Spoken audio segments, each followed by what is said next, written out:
Do you ever wake up with this longing for something or somewhere? Kind of like you're stuck in the wrong place. See what you think of this then. Ta-da! What are we looking at? Bacteria, viruses, all huddle on the surface area like little microscopic aliens and monsters. It's scary. Which is exactly why we're here. I just don't think this is my kind of thing. If you think you can do better, be my guest. Cash, of course. I'm sorry, I don't have any.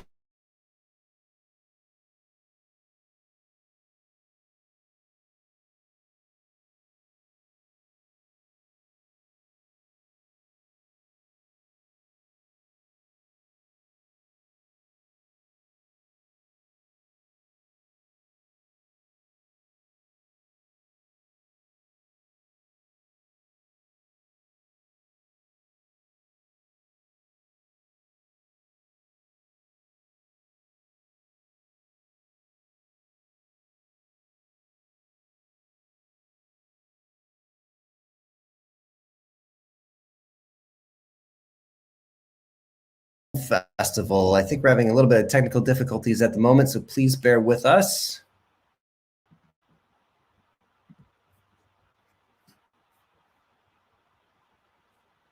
All right.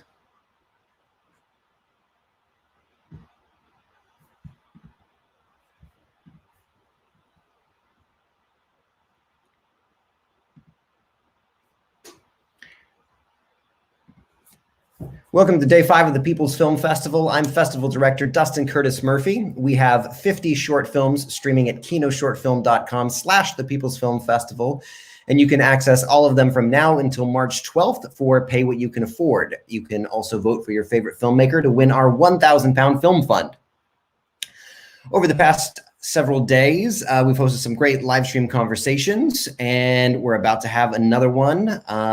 If you missed any of those previous live stream events, then you can find them on our YouTube channel. Please like and subscribe. And right now I'm chatting with 3 filmmakers, 2 of which have made films during lockdown and another that finished post-production during lockdown. And I'm going to bring them into the room and introduce them one by one.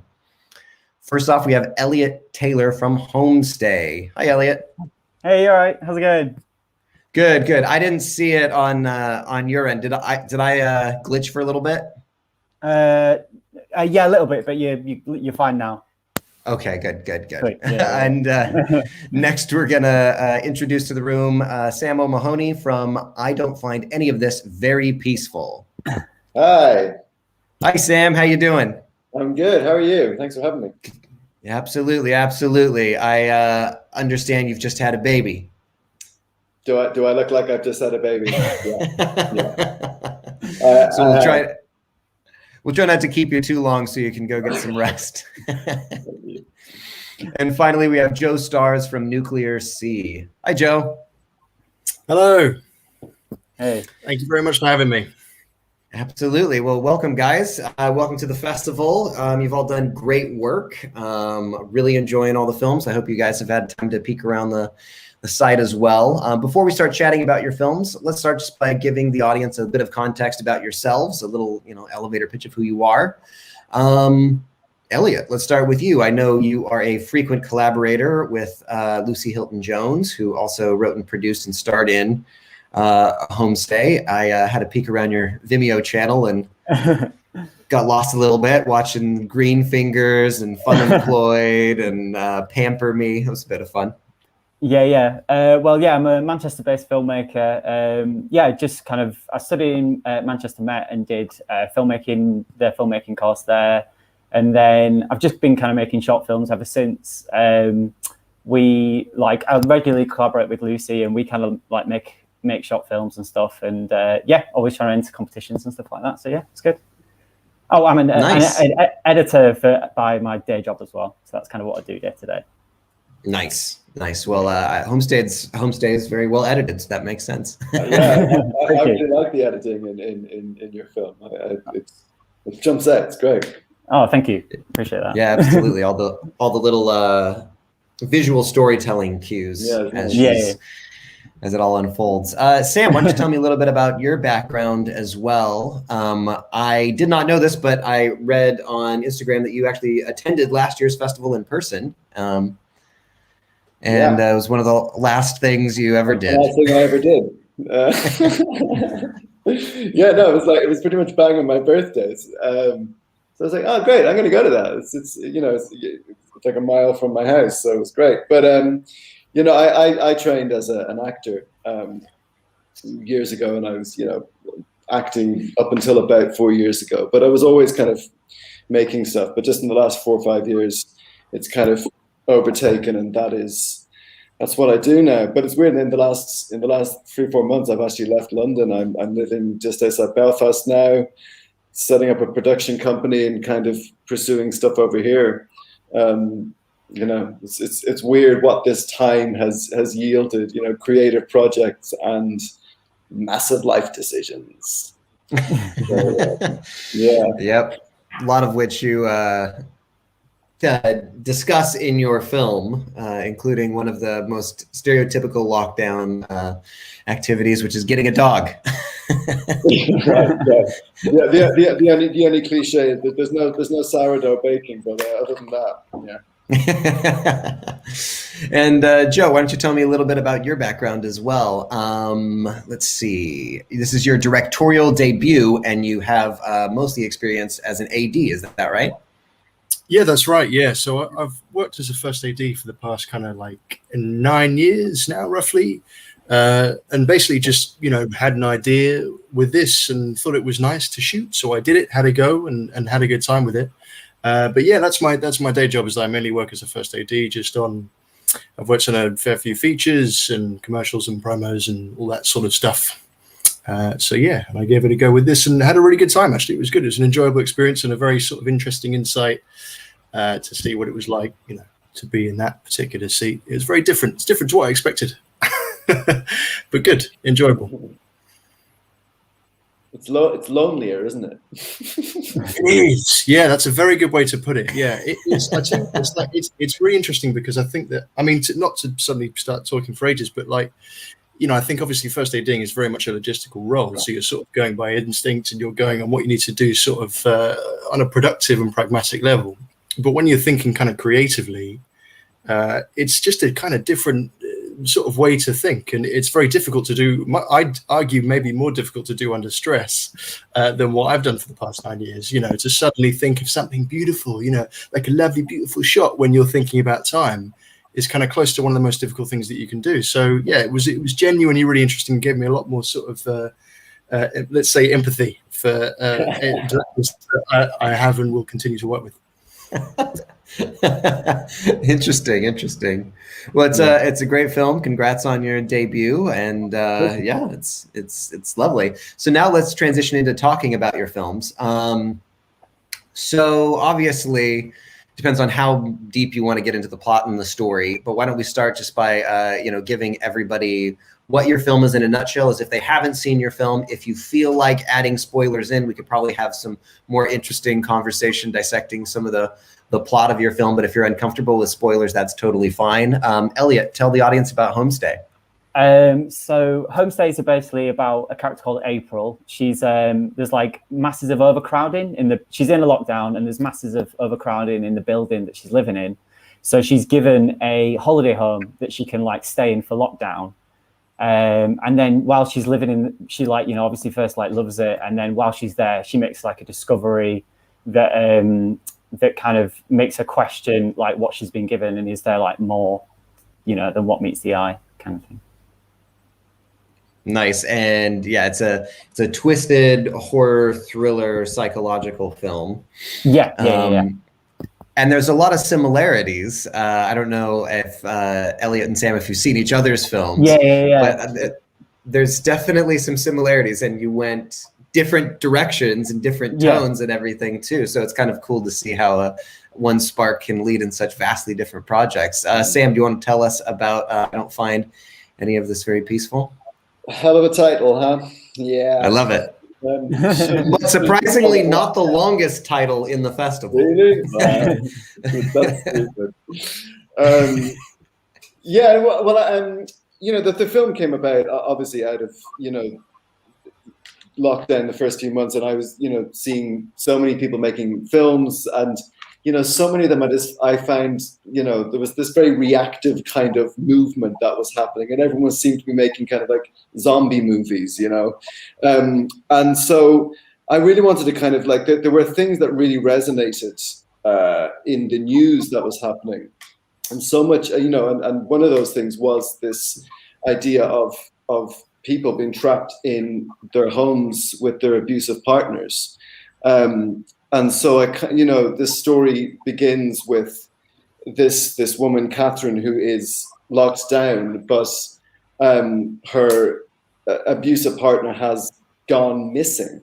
And he's done this, and now he just, it seems to be like this is the time he's used to just kind of get out of her life.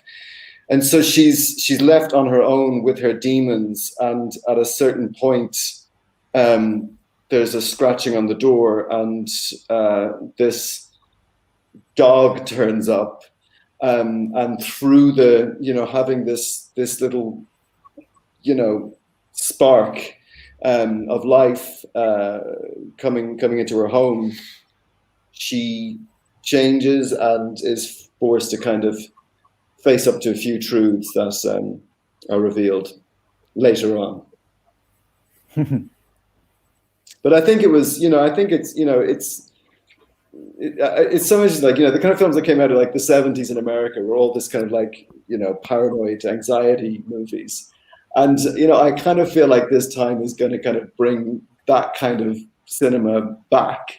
You know, there's so much distrust and everything. And I think that's the kind of, you know, I think one of the things that I was feeling at that time was like, what is going to happen after this? There was a strange kind of peace that descended when lockdown happened. And all the projects and all the pressure stopped. And there was a moment of going, I quite like this, but I know it's going to end. And I know after that, I'm going to have to face everything again. And I guess it's dealing with that kind of anxiety, you know. Yeah, there's a lot of interesting subtext in there, a lot of and a really good sense of humor too that I've found that's kind of missing in a lot of lockdown films. It's a dark humor for sure, but how intentional was that humor? I think absolutely. I think it's such a, you know, I was at a Q&A with for Parasite at the BFI, and someone asked this brilliant question of Bong Joon-ho, and he said, you know, this film is funny and it's scary and it's got horror elements and it's got like slapstick elements in it. And he said you wouldn't be able to get that film made in Britain because they'd be asking you, what is it? Is it this or is it this? And I totally loved his answer, because he said, like, but life isn't like, life has all these things. So I love the idea that you can't just a paranoid thriller, just that. God, I just get bored. I just kind of want there to be something, you know, like there can be a laugh even at the tense, you know, most tense moment, or there can, you know. So yeah, it's absolutely deliberate. It's very much my taste, you know, and I think it's just far more human ultimately to have that kind of texture, you know. Yeah, it makes sense. If with what's the why am I blanking on the film, the Soderbergh film, Contagion, to where, you know, it's very much like what we've experienced in lockdown, except it is only the worst side of things. People start like robbing banks 2 weeks in, and it's just complete anarchy. And what we've seen actually living through it is there is, you know, some positive effects too, and there's been, you know, some, you know, it's been a lot more dynamic than was ever explored in that film. I know. Joe, do you want to tell? Joe, do you want to tell me a little bit about your film and the audiences if they haven't seen it? If they haven't seen it, yeah, that's a tricky one. I think, yeah, I mean, basically, you know, it's just a young girl who is wandering a post-apocalyptic Britain, which is maybe became a bit sort of more, you know, sort of. I guess I wasn't sure how it was going to sort of be reacted to as soon as we started to go into an actual sort of like not quite post-apocalyptic scenario, but certainly something that was like a slower, more boring version of that. You know, where we were just sort of sitting inside and waiting for nothing.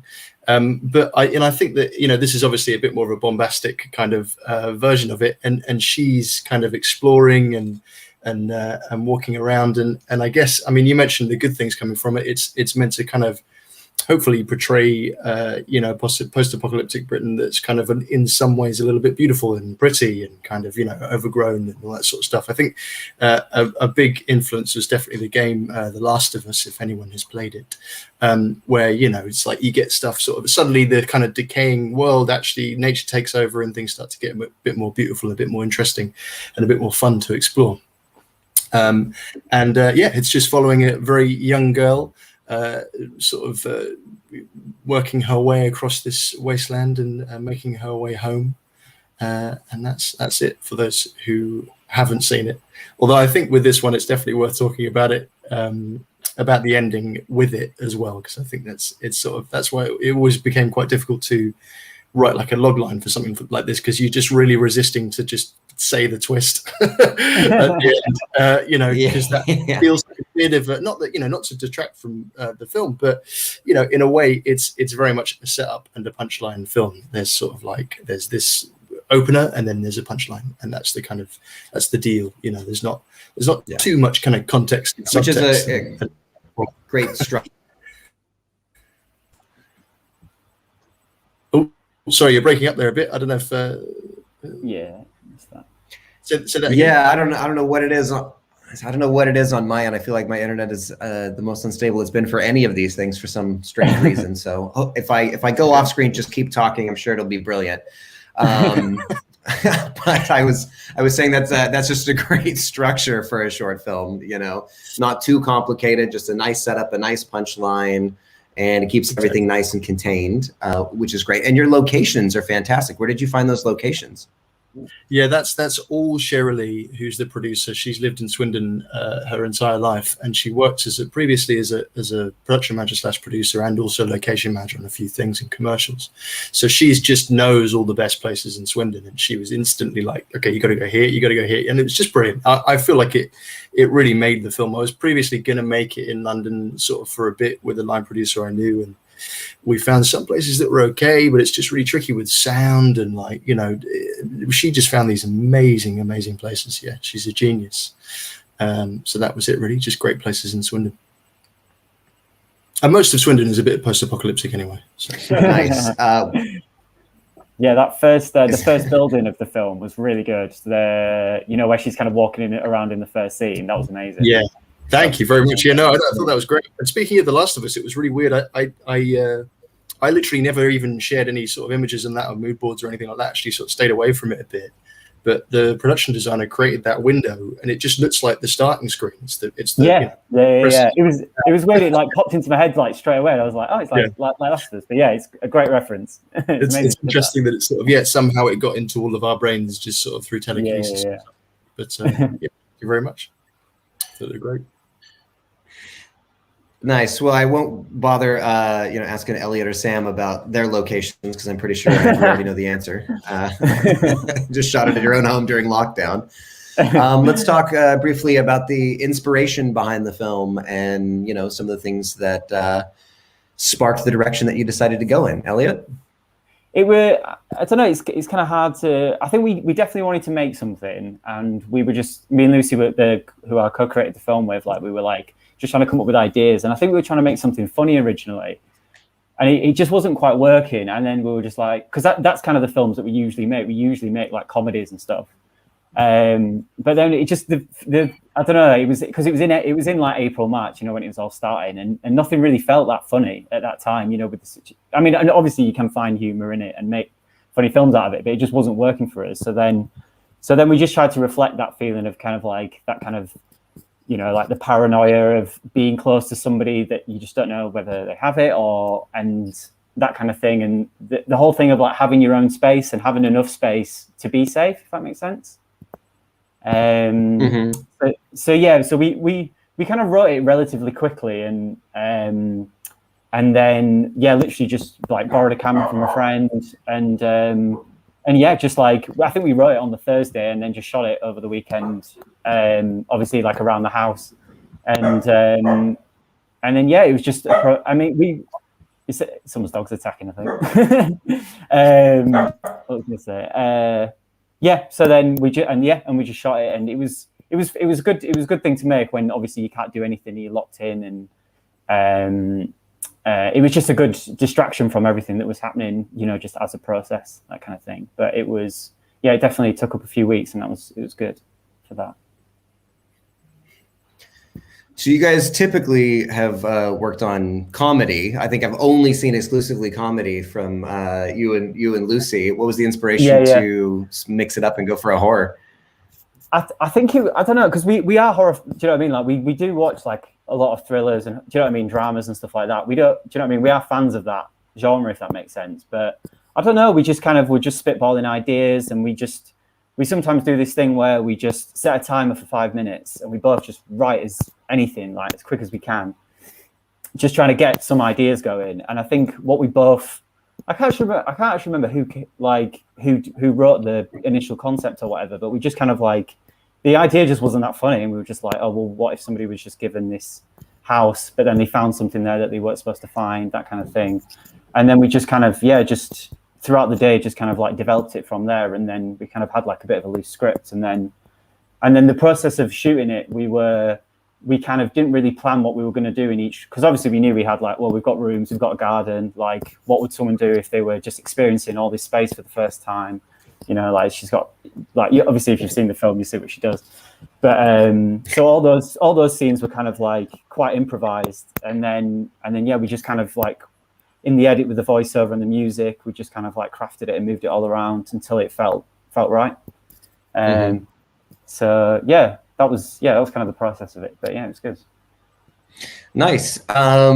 So Sam, you already talked briefly about some of the inspiration behind the film. Would you want to elaborate on some more of your inspiration? I think I mean thematically, I mean that was the inspiration. It was kind of like exploring all that anxiety and you know, as I say, that there's huge level of abuse and people just being locked in. But in terms of actually making the project, you know, like it's funny because like for years and years, like I've made stuff for years, but it's like I've always done everything kind of thing, you know, and for years I've been like trying to get away from that. And I pretty much finally did in the last couple of years. I was like, oh, I'm not shooting it, I'm not editing it, I'm just doing it. And then suddenly lockdown, I was like, oh God. But I decided, I was like, all right, well, if I'm gonna do everything, I'm determined to do this like the best I possibly can, you know. So, you know, it was kind of like Elliot wrote his on Thursday and shot it at the weekend. I was like, I'm going to go into a development process here for several weeks, writing several drafts. And during that time, I'm going to set up like a design department in this side of my head. I'm going to have a DP in this side of my head. And I literally scheduled, shot listed, story. I mean, I decided to do it. I was going to do like a proper production. Nice. I did writing tests. I did everything, you know what I mean? And because I was like, well, might as well, you know. Yeah. Good time. Yeah. Yeah, and then had like a 2 or 3 day shoot, and probably a night or two of pickups of the dog and stuff, because it's a nightmare shooting a dog. Like literally. All right, I'm cute. Same dog, by the way.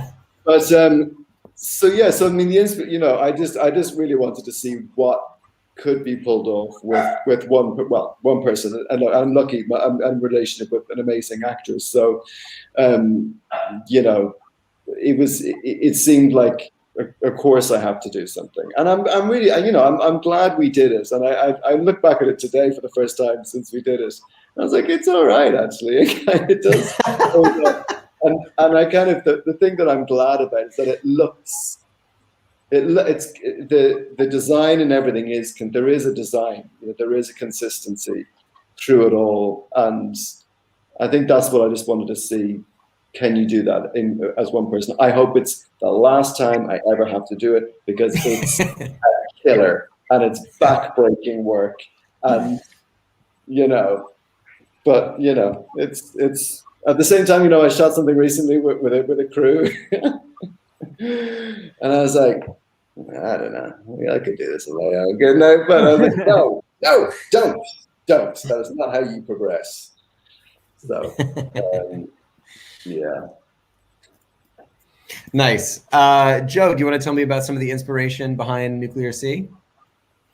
Yeah, I mean, I think, to be honest, I thought of the idea, and it's one of those situations where you think of the idea and you think, oh, it just came from the sort of creative idea gods and just came out of me into the page, and it was definitely all me and I'm a genius.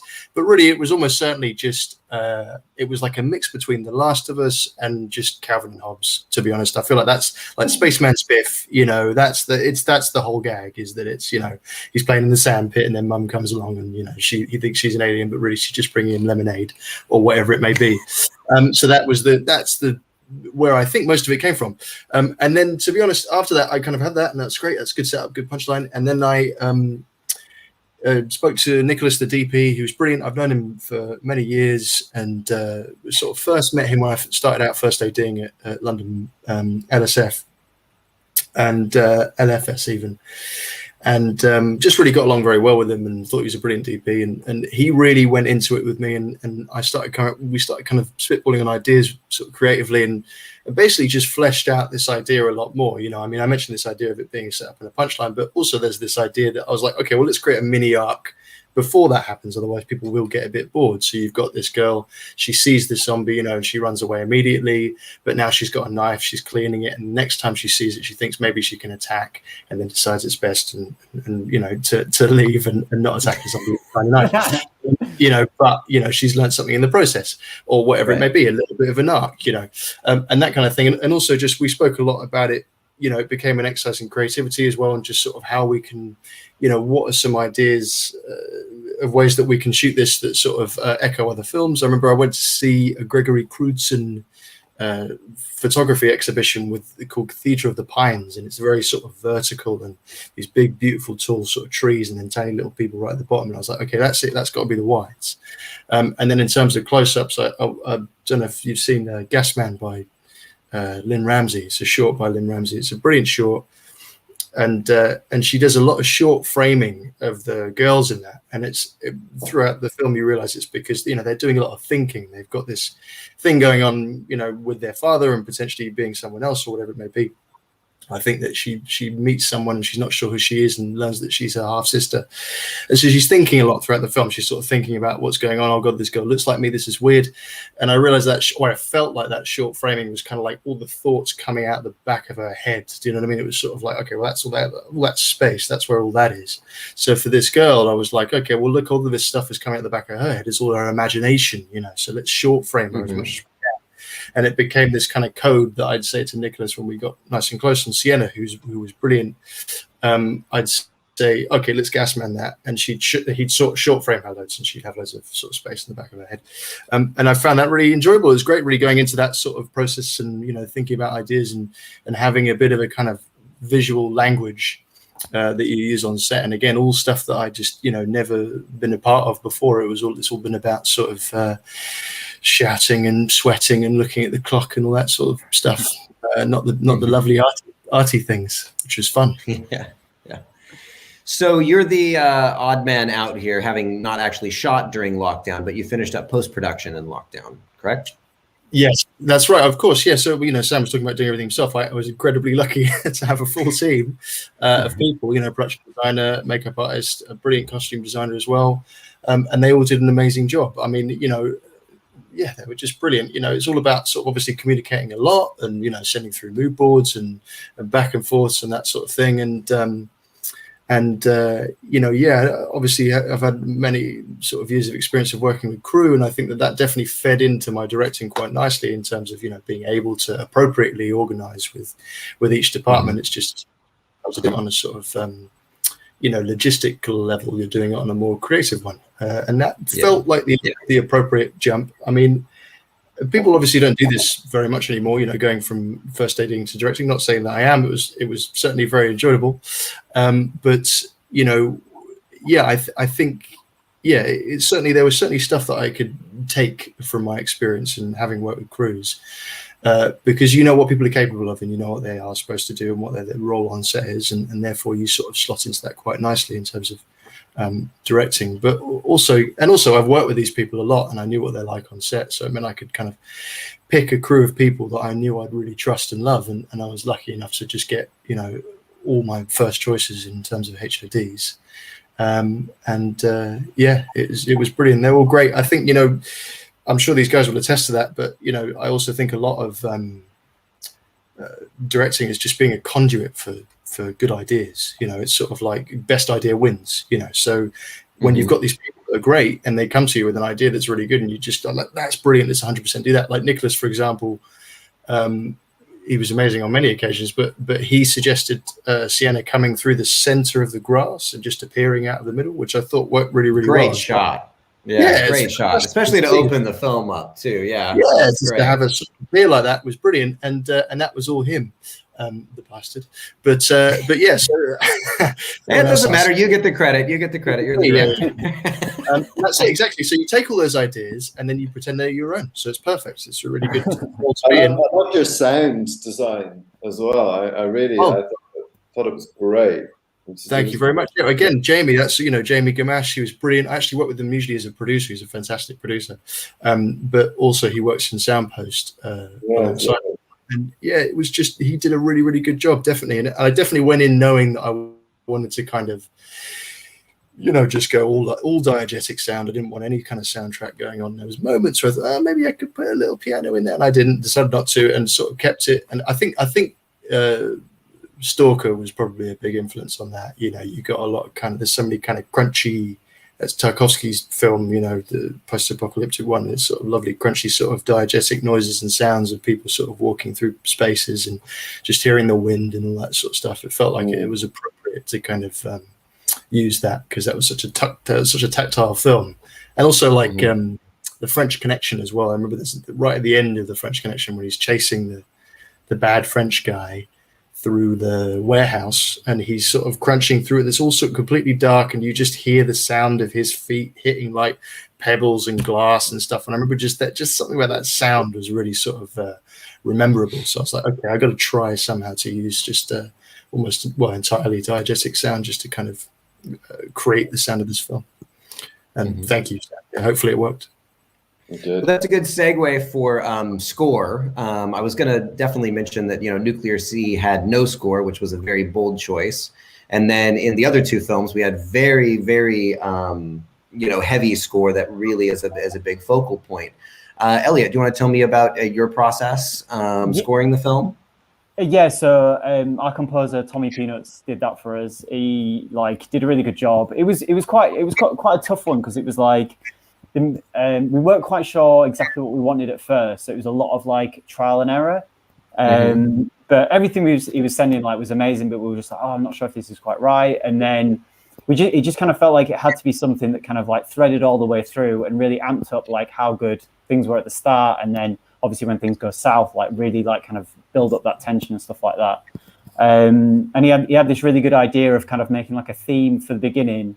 And then obviously when everything ramps up and ramps back down again, it comes back to the theme with the start. Sorry, I was doing a bad job of explaining that.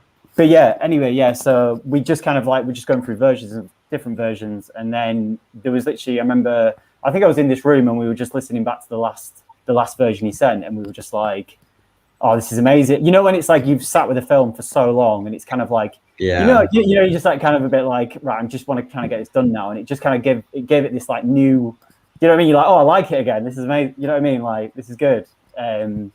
So yeah, I think it was just trying to because I initially, I'm not sure if you I've been experimenting before whether you should edit without a sound with a using temp tracks or not using temp tracks. And normally I use temporary music before you get something composed. But for this one, I thought it'd be good to have nothing throughout, and then just kind of make this, and then kind of let the visuals inform the music, if that makes sense. So absolutely. yeah, so that was kind of like a bit of a, because we weren't really using temp music. That's kind of why it took a little bit longer in the end. But I think it just gave him a bit more freedom and a bit more space to kind of experiment with sounds. And when things really start amping up, like there's so much in there that like, you know, sounds really good.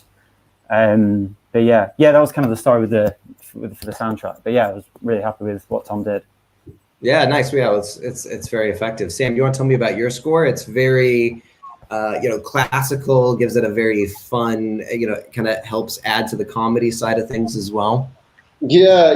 I mean, I aspired towards Joe's final vision, which is I didn't want any music. I really didn't. I wanted just this, this incredible sound design, and it just didn't work. I mean, that was what I imagined, and then I put this, I put this piece of Stravinsky on it, and it's suddenly for me, I just like, oh, that's it. That's the tone I think I've been after, because it's kind of absurd, and then I was like, right, so I can't use that. That's the worst thing. That's the hardest part with temp music, is you get too attached to it. But I'm really lucky in that I have two wonderful cousins, both in two of the BBC orchestras, and they were both in lockdown. And Dan, who's a double bass player in the BBC Philharmonic, I contacted him. I said, Dan, you wouldn't, be able to kind of do something like this. And he said, yeah, absolutely. And he just went off, and like within 24 hours said something like that. And I was like, yeah. And then he went off, and he got musicians like to record the parts. During lockdown. During lockdown, he got and so I was just like so lucky to have had that, because I really do feel. I mean, I feel it really. It really helped the identity of the film in a way that it just wasn't working. I mean, you talk about that humor. Actually, I think that's where it is. It's that you set up the tone like that with that piece of music that works against what's happening on screen, and that's what I always love. I just think, score can either just tell you exactly what's happening, or it can kind of be the exact opposite, and that feeling that you get, and then in this case, I think it's just like, it was madness, and it's leading up to this point, that opening music just leads up to this point where she's about to do something, but I felt like basically that music was the noise in her head, Yeah. It was, it was grand, but it was crazy. Yeah. So yeah, I was really delighted to summon the courage to ask him to just go, write me a score for free, please. So how did it work doing the score during lockdown with musicians? Because I actually did something similar. I was in post-production on one of my films, and the recordings all took place individually as well, to where the composer talked with the musicians, had them record their parts separately, and then send it to him and mix it all together. And I was really impressed by that. Is that what happened with you as well? Or did they actually were able to get everybody involved? Yeah, no, that was it. It was, his brother, my other cousin, is, a phenomenal percussionist in the other orchestra. So he did full percussion, which is amazing. You're not going to get a full orchestra, but you can get the big bass sounds. So we got that, and then his wife is a bassoon player, and there's a sax. So she was like, I could probably do sax, and so she did.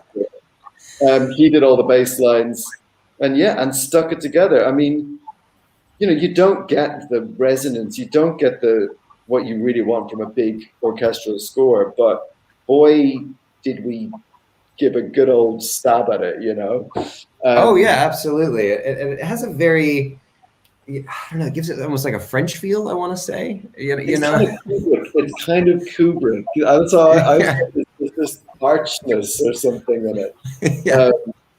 But yeah, I don't know. I mean, I grew up with my parents were classical musicians, so I kind of grew up with I just, yeah, I tend not to, but once you put that music on your edits and you just go, oh, that's it. It's that feeling of your film coming to life. You do have to battle yeah, but it should work without it. It should just work with the diegetic thing. Well, I think it's a rare film that works without music. You know, and while it's, you know, something, you know, yeah, maybe to aspire to, I've certainly never been able to pull it off like Joe has, which is, I mean, it's a very bold choice to go with no music. Did you try, Joe, did you try doing it with music, or was it always your vision not to? It was certainly always my vision not to. I think I had a temp track over it while I was editing. I think I had something like, I think it was like Aphex Twin, actually, something kind of ambient and just general, just to kind of get something, the juices flowing or whatever it may be. But with I definitely always intended to have it just be purely diegetic sound.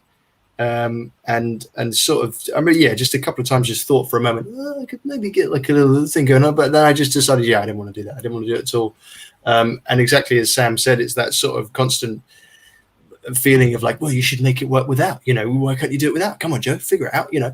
And that was it, you know, that was the kind of constant, you set these rules for yourself and they, you know, they can really work. But I think that the thing as well, I mean, Sam, to mention your movie, I thought that it was like, I felt like you got that diegetic thing really well as well, though. I mean, that all the sort of sounds on those tiny close-ups, and, you know, it was brilliant. You know, it's very sort of, it's very tactile and very kind of like really overwhelms you. And that's the stuff that I certainly remember. So it's almost like you got the best of both worlds there. Thank you. I mean, I really did. I mean, the thing is, that's kind of what I wanted throughout the whole thing. You know, I wish. But it just, I think, but I'm so glad, you know, it does work on those moments, because the subtext that you get out of really great sound design, I just think is like, I'm increasingly respectful of that side of you know, film production. You know, like you get a badly made film with incredible, it's like, it works there, you know, it's amazing. 100%, yeah, and we definitely recorded a lot of stuff on location. I knew I was going to use a lot of I got a lot of Foley, got as much as I can, because I knew I was going to really use a lot of this stuff in post.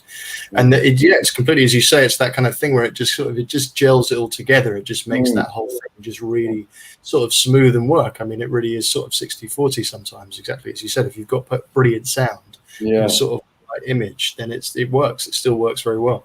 But yeah, I think, you know, yeah, it's one of those things where we could have had like a little bit of a plucky sort of acoustic thing going on, and maybe it would have been okay to add that in. So, but I knew that, yeah, certainly to answer your question, it was the main thing. I wanted to focus entirely on having that, definitely.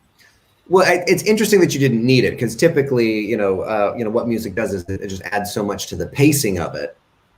And your film is still paced perfectly without having to have the crutch of the music, which is, you know, really something. And I think also from a psychological standpoint, what makes it work so well is, you know, the silence of a post-apocalyptic world.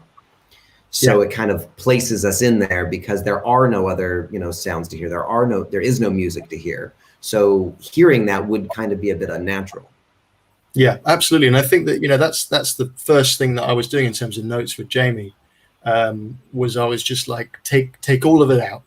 So I wanted to be almost even more silent than silent, you know. And I think that you get that a lot actually with sort of post-production sound and sound designers in general, is that they want to put everything in. I'll be like, you know, oh, there's a wind there, and it's going to be, this car goes by, and I'm like, whoa, you know, so let's reduce, let's minimize, you know, because I think that people will always enjoy less than they think, you know, and I think the same thing goes for many departments. It's all about, you know, taking out as opposed to putting in.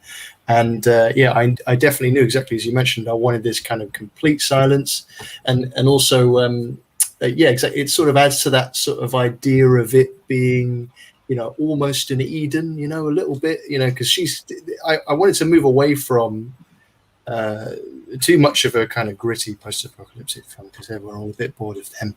We all fall asleep a little bit. So I wanted, you know, maybe something that's a little bit more sort of light and fun, and kind of, you know, something this girl would want to explore, because she's sort of like kind of creating this a little bit, and she wants to get out there. So, you know, it felt appropriate to make it a bit more welcoming in a sense. Definitely.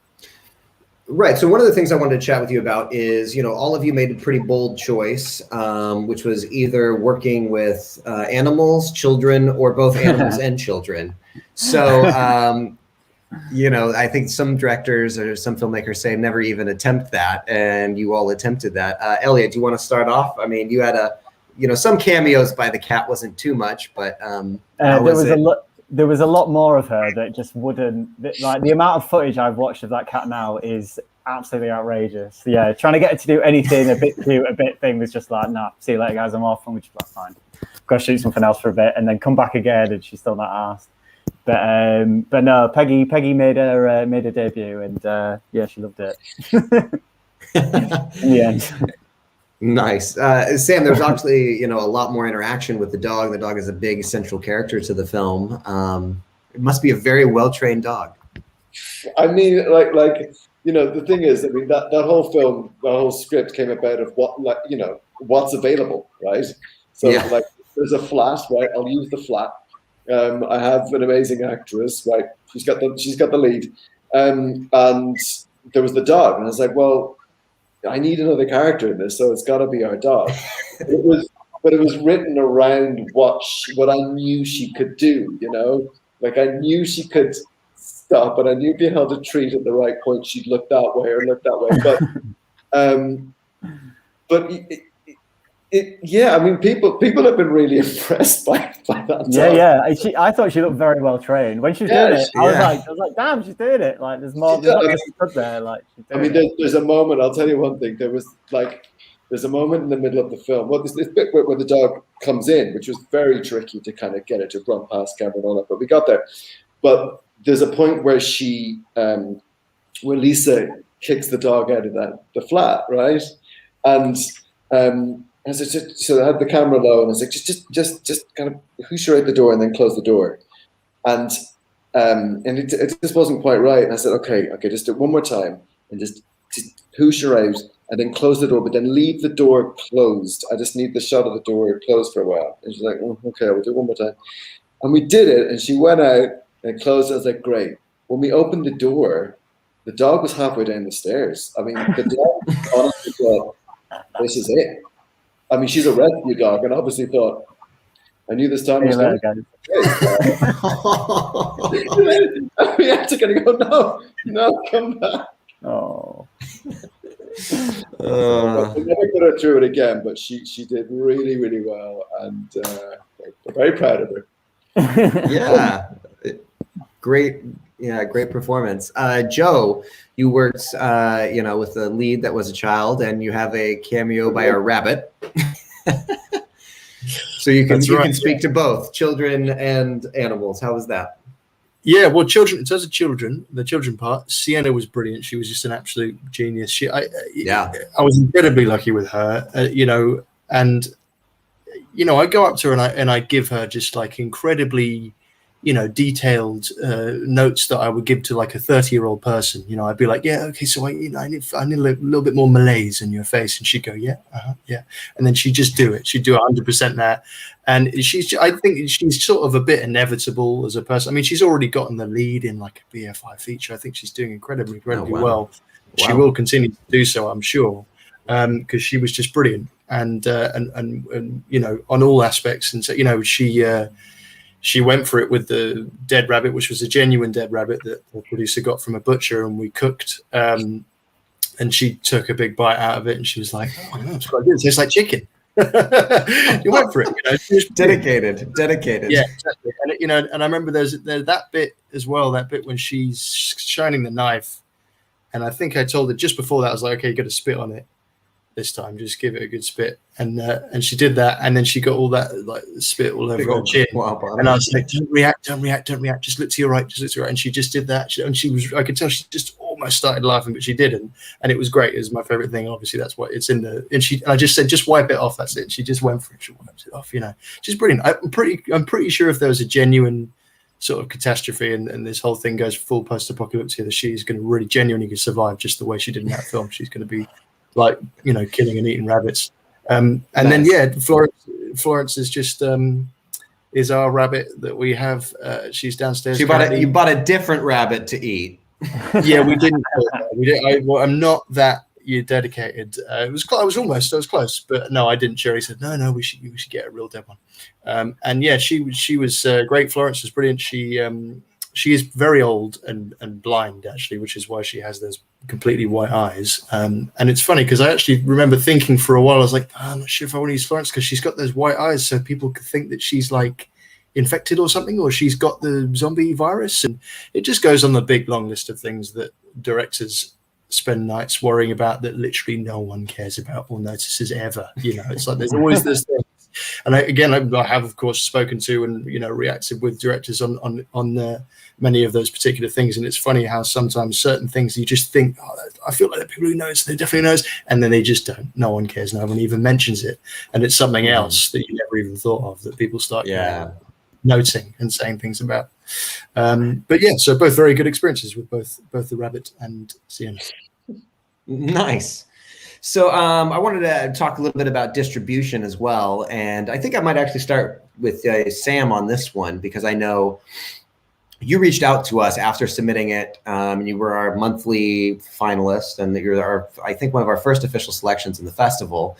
And you were considering doing a festival route, and you said, nah, I'm not going to do that. I'm just going to release it online and let it go into the world. Have you had pretty mixed experiences with the festival circuit? Yeah. I mean, I really, I just festival circuit's tough. The investment, that you kind of have to put in. I knew basically I didn't have the time or the resources to do it. I kind of there was a part of me that kind of felt it fulfilled its brief. I just wanted to make it, and then it premiered on Little White Lies' website, and that was cool. And after that, like literally life just kind of took over, like suddenly like I had to like leave the country, buy a house, have a baby and everything else. And I regret not being able to kind of get it out more, because I think actually it's not a bad piece, and I'd love more people to have seen it. I really would. So I'm so grateful that you've kind of championed it the way you have. But are we your one and only festival? Yeah. Oh, cool. Literally, I had zero luck, So did you submit it to a couple other festivals and they didn't make it? I did. And it's just like, I was like, what do you need to do to get it into these goddamn festivals? It's interesting because I'm working on something right now, and I'm producing something. And it's a really, it's a film that doesn't quite fit into kind of categories, but, I don't think we're going to do festival at all. I think we're going to really invest in a kind of an online strategy and figure out a new way of doing this. I'd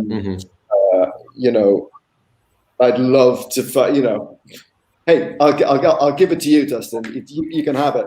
But, it's, I don't know, been a bit burnt in the past, and it's very expensive, and that's always been kind of one of the the main catalysts behind our festival is we're filmmaker led. We've all had the immense amount of festival rejection, and even some of the festivals we made it into had mixed experiences there, and we're always trying to what can we do to just make this better, and really be a filmmaker focused festival. And that's why we love, championing work like yours. How has the online side of it been? Was your distribution through Little White Lies, did you get a good bump from them? Yeah, I mean, a little bit. I mean, not as much as I wanted, but it was pure. I think it was down to the fact that, like they have like, an amazing Twitter following. But it went up and then it disappeared about 5 because I was waiting for it to go up, and then it went up and I said, oh, and then it disappeared. And I was like, oh, this is awkward. So I contacted Little White Lies and I said, and he said, what? And said something went wrong with their system. So I kind of felt like that was our opportunity and it's gone now. and then they reposted it sometime later. But at that stage, I was just like, no one's looking at Twitter now. I mean, that's the point. Geez. Yeah, it was you know, what's been lovely is that everyone who's watched it has spoken so highly of it, and I've, you know, been happy about it. But no, very few people have seen it. That's the truth. You know? Well, it's a shame. If anyone's watching, please go watch it at our festival. Please. It's great. It is weird with online stuff. I feel like stuff used to stay up for longer, and it would like, do you know what I mean? Like if I think back to other films that I put online years ago, they definitely hung around like more, and you could like embed better as well. I don't know if something's changed in like the algorithm or what. You know what I mean? I need to talk to someone who knows all this stuff. You know?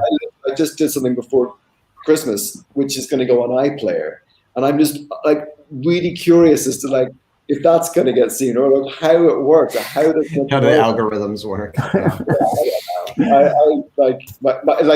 can do the shooting, I can do the production done, I can do the writing. I have no idea how to do any online distribution.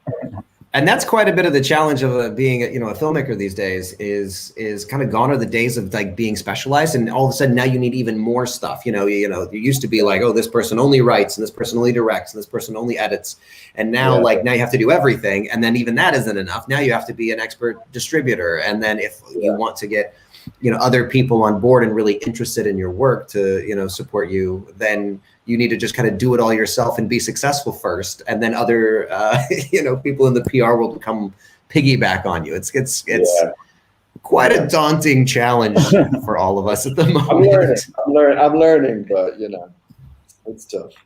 Yeah. So Elliot, let's talk about your distribution. I mean, you're still doing the festival circuit right now. Yeah.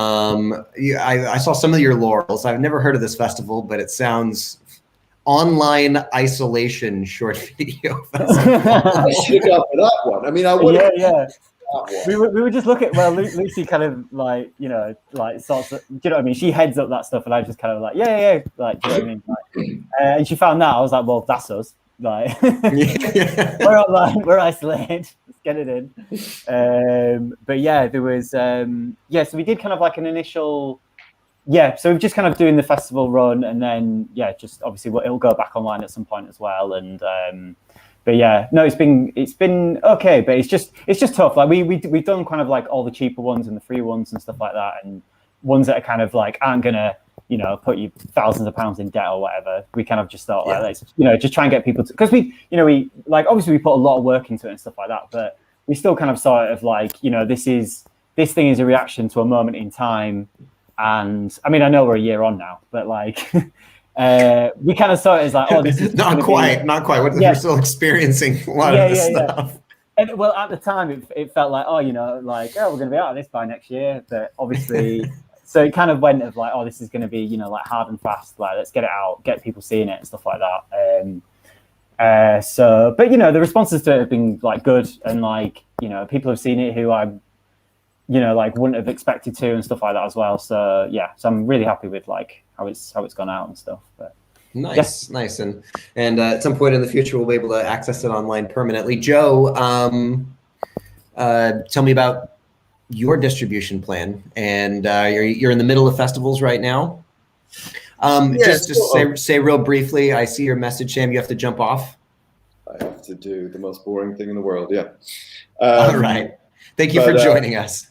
Guys, thanks so much. I would much rather stay here and talk movies than talk about. I've got a budget meeting about a film like at 8 p.m. It's not something I want to do. It's way more fun. But guys, thank you so much, Dustin. Thank you so much for the support. I really, really appreciate it. Absolutely. Thank you for joining us. And guys, I really nice to meet you. It's great. Pleasure meeting you.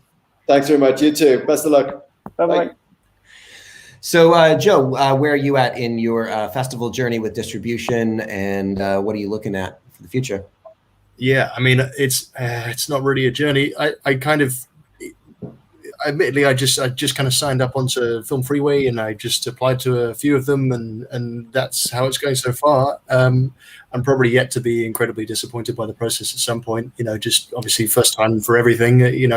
Based on what the sort of sadness that I can hear coming from Elliot and Sam, I can tell that this might be got a terrible future in front of me. But I mean, I felt like you know, the important part for me was just sending it to all my family and friends, and that was it, and just getting a laugh from their reactions, and that was it. That was my festival, you know, and luckily everyone's been very kind about it, and actually was a very useful process because there was a few notes, and I think I actually sent it to you guys in a previous version that wasn't graded.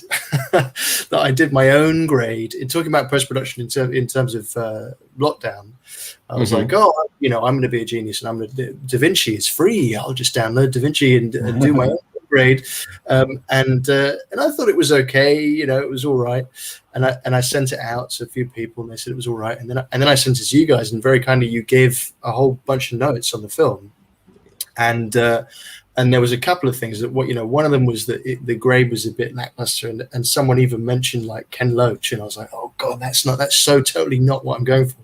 I was like, I've got to change this right now. And then I think there was a couple of other notes, something about the sound as well. So we went back and changed some stuff, and it was just really useful. And I think hopefully it got back through to you guys, but I sent an email just saying that thank you so much for these notes, because it was a real impetus to change the film quite a lot in terms of post. And I got the brilliant Natalie Yeager from Film Shed to do the grade, and it was brilliant. It was a fantastic experience, and also I just got to realize the film exactly as I wanted it. Mentioning that kind of full life of all the life bursting through and all that sort of stuff, and actually quite a kind of colorful dystopia in a way. And I thought she did a fantastic job, and it was good. Nice. Well, I love that story. That's one of the main touch points with our festival is, any way that we can improve people's festival journey even beyond us, to give them notes to where they can be, have more success with their short film. That's what we love. And we really want to be, kind of evangelists about it, and just have feedback be more of a normal part of most festivals, and have most festivals just treat filmmakers like the paying customers that they are for their submission fees, rather than just pool to pull what they like from and then completely kind of disregard the rest and forget that they even existed and give them a generic rejection letter. So I love that story. It's a fantastic. I'm so glad we were able to help you out with our model. We really did, but it was painful though, and I think that's the problem. Is that's why it's a bit of a tricky route to go down, but very admirable. That being said, because it's like, first time you read that, you go, no, fuck off, my film's great. What are you talking about? That's brilliant. My film's great. And then you go, oh, hold on. I mean, no, you know what? And then you call, I called my dad, and I was like, what do you think about the grade? Actually, he's like, you're an idiot. You should get a professional grade. And I was like, oh, God. And so it's like, it sort of really creates this sort of, but it's a painful, horrible process. And I think, not speaking for all directors in the world, but I think a lot of them may get that first initial reaction of, fuck, my film's great, and then kind of hold that forever, and then they hate that film festival, and all the people involved with it. So it's a difficult, sort of route to take, but I think, definitely very admirable and very important for the kind of development and process of directors in general, because that's what it's all about, is having that kind of moment of someone telling you, no, I think this is wrong, or no, I think this is why it's bad, and you realizing why they're right, because no one comes out the gate as a brilliant director ever.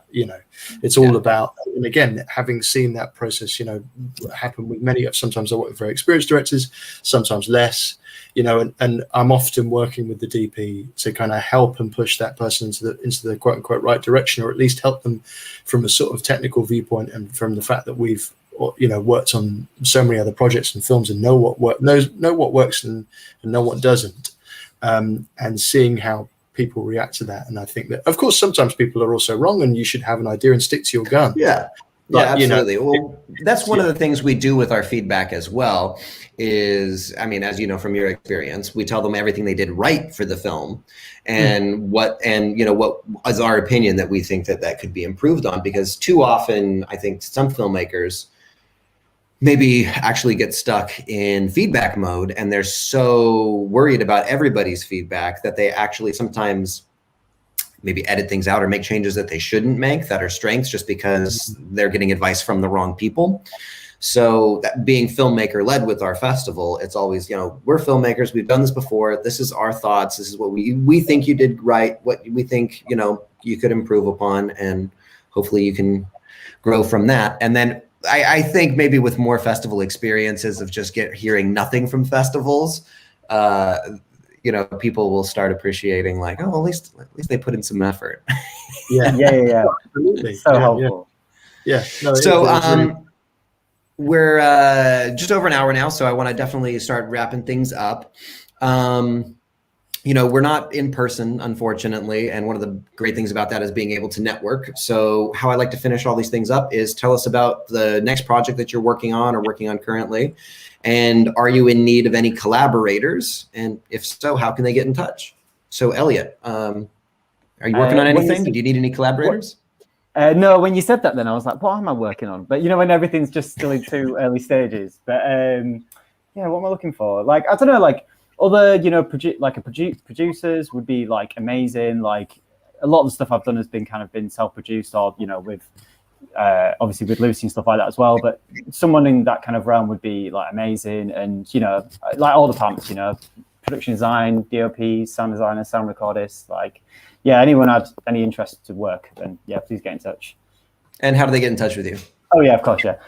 So you can follow me on Instagram. It's Elliot_Taylor 21. That's it. Nice. Joe, what are you working on next? And are you in need of any collaborators? Well, I think, I mean, in terms of, you know, directing, I've written a few things and just kind of toiling away with that, really. Potentially going to do something just, you know, on my own, you know, kind of in a similar way to what Elliot and Sam have done, and just try and do everything at once in that kind of mad spinning plates kind of way. And yeah, I mean, if anyone wants to get in touch, obviously my day job is as a first AD. So if you like the cut of my jib, you know, you're welcome to get in touch with Production Switchboard, who I'm represented by. You can find me on the AD department sort of section of the site, and get in contact that way, because I'm always more than happy to work on shorts and low budget stuff as well. You know, I mean, some of the, you know, best things I've worked on have been super low budget features, for example. You know, so more than happy to help and collaborate in that particular regard. But yeah, we're directing. There's nothing. You can email me. Yeah, literally, as soon as I heard it, I was like, "Damn it! You're supposed to have something in like the back of your head," but no, I've got nothing at the minute. Yeah. I mean, you know, yeah. I don't have an Instagram. I mean, or a Twitter or anything like that, really. But you can, again, if you want to get through to my representation, then you can confuse them greatly by saying we want to let Joe as a director, and that's pretty much it, really. Yeah. Nice. Well, thanks so much for joining the call, guys. Great films in the festival. I hope everybody who hasn't seen them yet goes and watches these films. We have a couple days left. It's going until Friday, March 12th. It's only pay what you can afford. And if anybody loves any of these films, you can vote for them to win the Audience Award, which is the winner of the Audience Award will be eligible to compete for our £1,000 film fund. So thanks for joining the call, guys. It's been a great chat. Thank you so much. Yeah, I really enjoyed it. Thank you very much. It's very nice meeting you both. Yeah, you too.